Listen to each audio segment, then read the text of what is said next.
There's something you should know about fatherhood. It's Imam Ali's birthday, and that means it's Father's Day.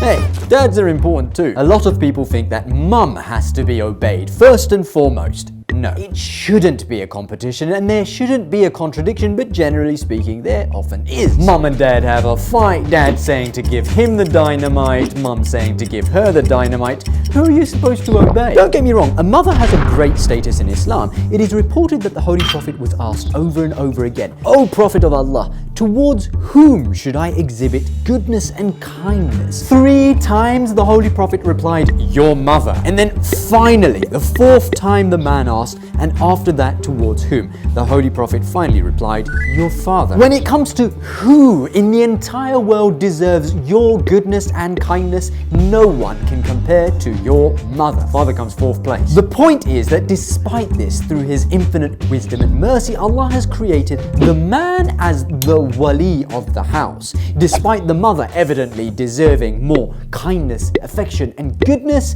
it is the father to whom is ultimately owed obedience. And generally speaking, goodness and obedience are due to both. The Quran says, "If either or both of them reach old age with you, say not to them so much as uff." Uff, no, not good. Oh, for God's sake, Mom. Are you trying to go to hell? Don't even sigh at your parents. But what if they're being really irritating? You're not allowed to say that, even if it's true. Oh, come on, just a little sigh. That's just trivial, is it? The 6th Imam, Imam Sadiq, has explained about this verse that had Allah known of a thing more trivial and insignificant than the word or uff, He would have forbidden it to be spoken to the parents. Meaning that which we consider to be small, trivial, and insignificant, in reality may be great. But just to what extent are we supposed to be good and obey our parents? I mean, what if our parents tell us to do bad things? Allah tells us in the Holy Quran, "And we have enjoined upon man goodness to parents. But if they endeavor to make you associate with me that of which you have no knowledge, do not obey them." The 8th Imam, Imam Rida, has eloquently summarized this issue, saying to do good to one's parents is obligatory, even if they are of the polytheists. However, they should not be obeyed in acts that go against the commands of Allah. Simple. You see, our understanding of Islam is only as deep as we are willing to explore. Sure, Islam is simple, but for more complex situations, Islam has more complex solutions. Be good to your parents. Simple. But what if your parents are evil? You still have to be good to them. Imam Baqir has said that it is incumbent on everyone to be good and kind towards one's parents, irrespective of whether they are good or evil. If we still have to be good to evil parents, imagine how good we have to be to normal parents. Remember, being good and kind is not the same as being obedient. You have to be good and kind to your parents no matter what, pretty much. But obedience? Contrary to popular opinion, the Holy Quran not only teaches us to disobey our parents in certain situations, but it even teaches us how. For example, it reminds us when Abraham said to his father, Azar, "Do you take idols as deities? Indeed, I see you and your people to be in manifest error." Granted, we know from the tafsir that Azar was not Prophet Abraham's real father, but his uncle. Even so, the Quran is using the word father for a reason.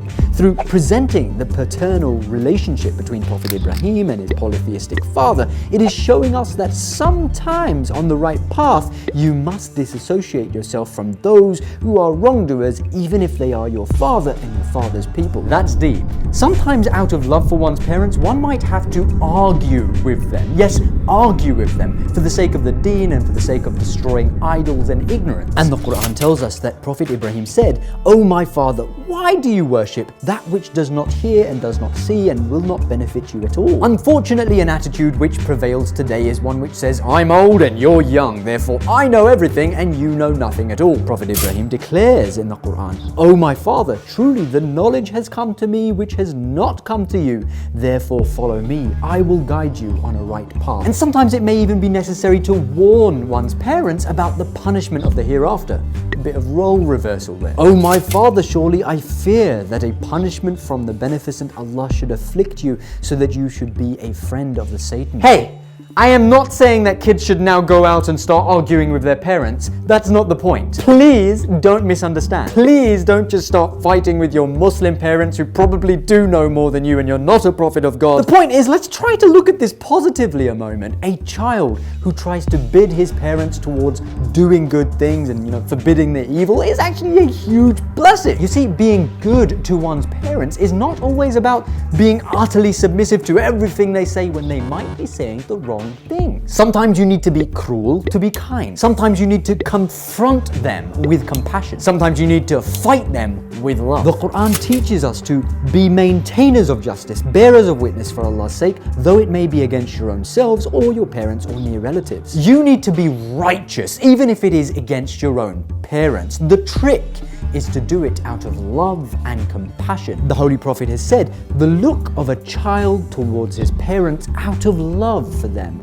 is an act of worship. Furthermore, Imam Sadiq has said, Allah shall not accept the prayers of a person who looks at his parents with hatred, even if they have been unfair to him. In fact, being good to parents even when they have died is recommended for us. How? The Holy Prophet said, whoever visits the graves of his parents, or one of them, every Friday, Allah shall forgive his sins. How bizarre that Islam has emphasized such a great deal on being good to parents, and yet many of us cringe at the idea of visiting our living parents, or even giving them a call. If your parents call you and you wait a full 5 seconds before replying, "Oh, Biskit!" Yes? Biskit! I'm in the middle of something, Mom. As though their calling you is not important. Nah. You need to sort your deen out. Look, get this straight. Your dad is not your buddy. If he walks into the room and you're sitting upside down on the sofa and don't even sit up and give him salam, if you're interrupting him when he's speaking, if you're walking in the street and he's carrying the bags while you're skipping along ahead empty-handed, is this not disrespectful? In fact, Imam Baqir has stated, my father once saw a man leaning on his father's arm while they were walking.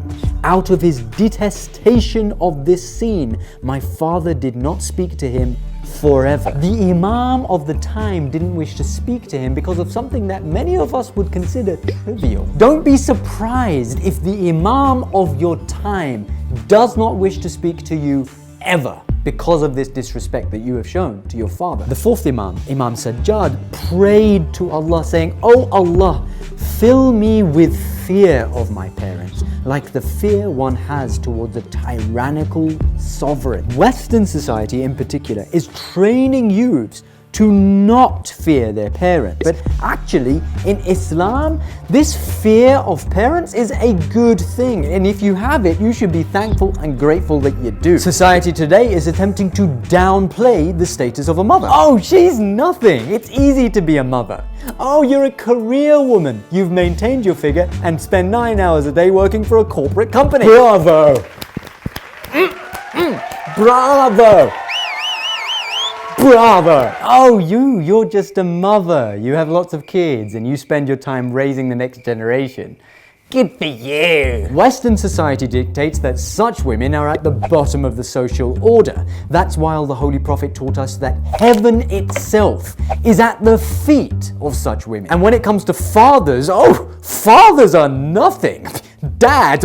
What does that even mean? We have been indoctrinated to look down at the esteemed status of what it means to be a father. Let's face it, in a society where many don't even know who their fathers are, we have been trained to forget that as well as having invested a great amount of care, love, attention, and hard work into our upbringing, our fathers are our sacred origin. Imam Sajjad explains, and the right of your father is that you should know that he is your root and you are his branch, and without him you would not be. Whenever you see anything in yourself which pleases you, you should know that your father is the root of its blessing upon you. So praise God and thank him in recognition of that, and there is no power but in God. The Holy Prophet has also taught us certain subtle things that we can do to show respect to our fathers. For example, don't call him by his first name. If there's a kid out there who calls his dad like, hey Abdul, Bring him to me, I will personally kick his as it is. I don't think that this in particular is such a great problem in the Muslim community today, thank God. But the next three things: don't walk ahead of him.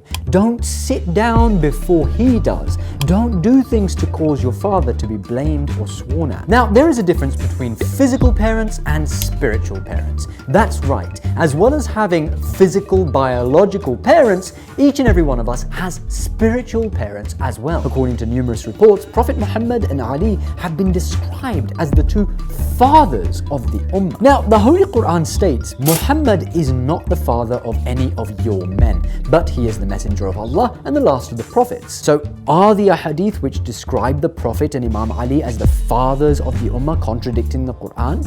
Well, no, because this verse was revealed in light of Zayd, the adopted son of the Holy Prophet, and was revealed in order to disavow a pagan practice, clarifying that one's adopted son is not the same as one's biological son. The verse is saying that the Prophet is not the physical father of Zayd or any of the men being addressed at the time. It does not negate the idea that the Holy Prophet still had children, and we know this because in another place in the Quran it says, O Muhammad, come, let us call our sons and your sons. Furthermore, the verse's statement, but he is the messenger of Allah and the last of the prophets, is a clear testimony to the fact that the Holy Prophet's relationship with the Ummah is a deeply spiritual one, which transcends that of a mere physical father. Nay, he and Imam Ali are far more than that. They are the spiritual fathers of the Ummah. In fact, the Holy Prophet said, your best parents and those who are most entitled to get good